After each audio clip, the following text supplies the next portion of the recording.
Hey guys, this is Chris Clothier again with the Grind Podcast. Welcome you to another edition. We are live here in Memphis, Tennessee, recording again. I've got my trusty sidekick, Isabella, with me. One of these days, we're going to have her say hello and introduce herself to everybody, but not today. You're good, Isabella. It's okay. Hey, look, I appreciate all of the, I really do appreciate all the interaction we get on this podcast. I appreciate all the likes, the shares, the comments that we get. And again, it's not a ton, but I do love when every once in a while I get an email from somebody. I know it's kind of, Isabella was telling me this morning, she's like, that's kind of weird for somebody to email you from a podcast. But which is why her explanation is that, you get some, but not a ton. We get a lot of listens and we get a lot of interactions, especially through social media, but not a ton of emails. But I received one and I wanted to make sure that I answered that person, and not going to mention their name, not going to do, when I'm not here to do that. So don't worry if you send me an email or something, I'm not going to mention you by name or embarrass anybody, but, and there's nothing to be embarrassed about anyway. But there was a question that somebody wanted to know, and it kind of dovetails into both real estate and entrepreneurship. And I thought this is a really good topic to talk about today. It's going to be short. If you're listening in your car, driving somewhere, or at home, at the office, this is going to be, I'm thinking, Isabel, this is going to be about a 15-minute podcast. This is not a super long podcast. You called me a talker. You said maybe I'm not aware of how long I can talk, that's fair. That's fair. As she's laughing behind the video. If you're listening to me though, just know I plan to keep this one very, short, succinct. I love talking. Yes, I can do a half-hour podcast all day long, but this one is a really good question. I think that I can nail and keep very tight for the listeners today to the answer. And it's kind of a two-part question. One is, what are 3 to 4 numbers that an investor needs to keep in front of them and know as they get started investing in real estate? And I thought about this question and I thought, well, you know what? The answer is actually identical for an entrepreneur, somebody that wants to get started with their own business, whether it's a real estate business or something else. The same thing comes down to, as I was thinking about this, it brought up a question that we got asked I get asked this all the time in the Facebook group, especially, of when do we pay down debt versus when do we invest bigger? When do you go all in versus when do you reduce exposure? And it's so interesting that your exposure in debt is actually reduced if you bought an asset that is going up in value. So as it goes up in value, your percent of debt on that asset goes down. Whether you're paying it down or not, it's going down because the value of the asset itself is going up. That's a perfect scenario to be in, but it's really not the answer that a lot of investors are looking for. They're looking for, when do I put my dollar to debt and when do I put my dollar to investing? So I thought this was a great day to talk about those two things, because having an understanding of the 3 to 4 numbers that are really, really important as an entrepreneur or as a real estate investor, that's going to directly impact what you do on the other side. When you take on more debt, when you get out there and you invest and build your portfolio, and when you look to reduce the amount of debt you're holding on that portfolio. So with that in mind, I'll get started. The 3 to 4 numbers that I see, and let me just be clear, that was completely arbitrary too. Like, what are the 3 to 4 numbers? That's arbitrary. That could be, for some people, it could be 10. But if I could only pick 3 to 4, here's the 3 to 4 that I would keep in front of me on a daily basis. The first one, and it seems so simple, but so few actually know, is, what are my account balances? And we're talking bank account balances. We could also be talking about credit card balances. We could be talking about the entire picture, your entire balance sheet. Where am I at? What do I have in terms of assets, available cash? What, kind of where do I stand today? I know a lot of you that are listening out there today, you have most likely some type of an online banking relationship. It'd be rare today to find people that don't have online banking or access to get their banking quickly on their phone or on their computer.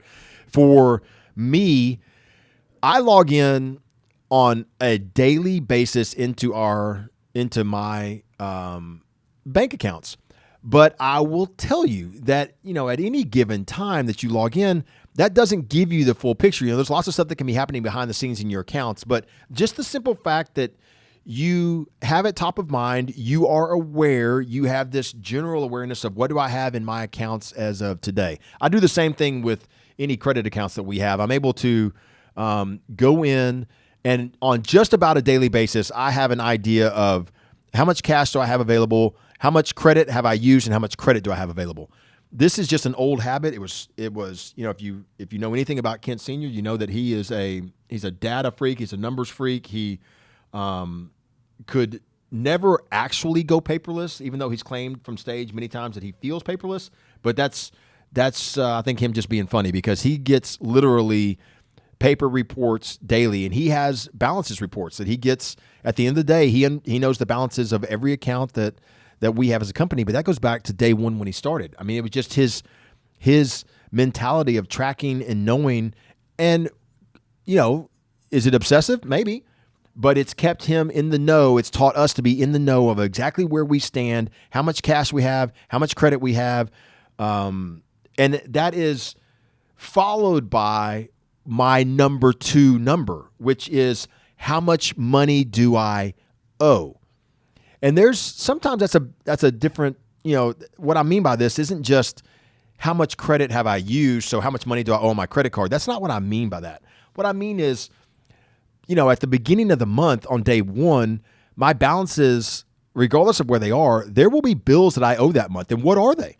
Every single month, whatever your number is, you need to know that every month I pay X amount of dollars to these bills that will never change. That could be the lights. It could be the rent. That could be, cars or anything. If you know it's a set fixed cost every month, this is what I am going to, this is real cash going out the door, then that's a number you need to know. And you need to know it at all times. Where do I stand? By the 15th of the month, you may have paid everything. So for the next 15 days, or how many days in the month, I owe nothing. You need to know that. You need to know that where do I stand at all times? How much cash do I have? How much available credit do I have? How much do I owe? Now, when you're looking at that credit point, I think this comes into the second part of how much do I owe is, what's my debt balance? So what's my account balance and how much money do I owe? These are the two big numbers. Part of how much I owe is what my debt balance is. So if I have, and I'm just going to use round numbers here. We'll keep it super small. Like if I know that I've got $10 in the bank, but I owe $20 in credit that I borrowed, and I still owe $2 in bills this month, I'm not in a bad position, but I have a clear understanding that I'm not in a great position either. I owe more than I currently have. I owe more than I currently am able to pay back. Now, at the same time, if I owe $2 more and I know that in order to keep that credit current, I owe $1 in interest payments, good. I've got free cash flow. I've got, at that point, $7. I got 10. I owe 3 more. That's in my bills and in my credit, keeping my credit up to date. And I have X amount of used over here in credit. Now, the last thing is how much available credit do I have? If you're that, if you're 2-to-1 underwater in credit, hopefully not much, and certainly not a lot more you're going to use. But hey, that's another story for another time for how we use credit. My point is that when I'm asked about the 3 to 4 numbers, I want to know what my balances are. How much cash do I have? How much do I owe? And where does my credit stand? How much have I used? How much do I have available? So those are 2 big ones. The third big one, and this is one that is a little harder to keep your thumb on, but it's super important because it matters across the board. It affects everything. And that is, what is your current credit score? How do lenders out there view you? But it's not just lenders. In some instances, landlords can make decisions based on this. You can have, whether it's you're looking to borrow money for a car, you're looking to borrow money to increase your credit lines, you're looking to use a bank to place an asset, a house against it, but you need to borrow. I mean, your credit score and where you stand matters. So look, if I'm especially starting off or early, in my career as an investor or an entrepreneur, I want to know what my credit score is. I know that the better my credit score is, the better I manage my credit, the less expensive it's going to be, especially over time.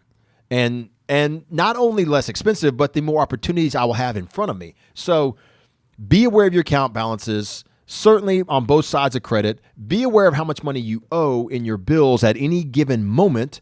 And then also be aware of your credit score. The credit score is something that I would be checking, if not monthly, then every other month. And especially depending on what you're doing and how active you are in business. If it's a real estate, if you're, again, building a portfolio, or if you're starting a company, you'll check your credit a little more, a little different based on those two scenarios. But you need to know. And then that final number for me, and I've been talking about it kind of already, but I think I'm going to go a little more in detail here with it, and hopefully you'll understand why, is that available credit number. So, and I'm not talking today on how much money do I have on my credit cards. I'm talking about what have I done with my bank book in this scenario. What have I done with my bank book? What have I done to go out there and meet with different lenders? Not the guy that's going to give you the plastic card that you're going to send off in the mail and your application and get back. Not something that you do online, but how many lenders have I sat down with? Private lenders or public lenders like banks? How many of them have I given my bank book to and said, here's who I am, and I need to establish lines of credit to be able to function, to be able to grow, to be able to get out there and do business? I will tell you, because this is a major hang-up. Isabella, you listening to me? This is a major hang-up for our listeners. We borrowed money at over 20% interest rates when we were first starting off. When we were a multi-million-dollar company, we were still paying well north of 15, 16, 18, 20% to some lenders to borrow money. You know why? Because it was what we had to do in order to grow. There's so many people out there that say, well, if I got to pay 20%, I'm not going to borrow the money. I mean, that's just not worth it. That's a fundamental misunderstanding of how business works. What you pay for credit, what you pay to borrow money, that's a simple line item in a P&L. All right, if you can buy something low enough and sell it high enough, it doesn't matter how much you pay to borrow the money to do it. It just becomes a line item. If we let what interest we pay stand in our way of doing business because I'm giving somebody too much money for the right to borrow theirs, that's stinking thinking. And that's something, again, I learned from Consider. You can put that in the show notes today. Stinking thinking is a good one. Stinking thinking. Why in the world would we pass making up $1 because it's gonna cost us 50 cents to get there? It's dumb. That's just dumb. If I can make $2 on something, but it costs me 50 cents to get there, I still keep $1.50. But there's a lot of people, especially getting started in real estate, who think that the interest is I'm paying too much of the interest on this. Man, today to control an asset that's going up in value that the government's allowing me to write off, that I've got a resident that is going to essentially provide all the money to own that asset, but I think it's going to cost too much money to own. That is just stinking thinking. It's keeping me from getting started because the price I pay tomorrow is higher than the price I pay today. Literally, many of the assets we talk about, they're going up in value. So, when I talk about available credit, what I mean is, what have you done to get out there and get credit earned? How many lines of credit have you set up? What have you done to get lenders and creditors interested in doing business with you? How many times have you put together a bank book and gone out there and made a presentation? That's what I mean by what's your available credit, because that's the number one way to build up your ability to get involved in business and to grow, is to have access to lines of credit. In order to do that, you got to protect that credit score. You got to be aware of where your account balances are, both in terms of cash on hand, cash I owe, and then where my credit, especially my credit card facilities, where am I at with those? And then the last question I said I would answer today, and those of you that are keeping track, I realize that I'm coming close to the 15-minute mark, so this will be short. But when do I pay off debt versus when do I go deeper and invest? And look, I love 30-year mortgages. I really do. I think that using leverage and that 30-year mortgage is a great tool to acquire and build a portfolio.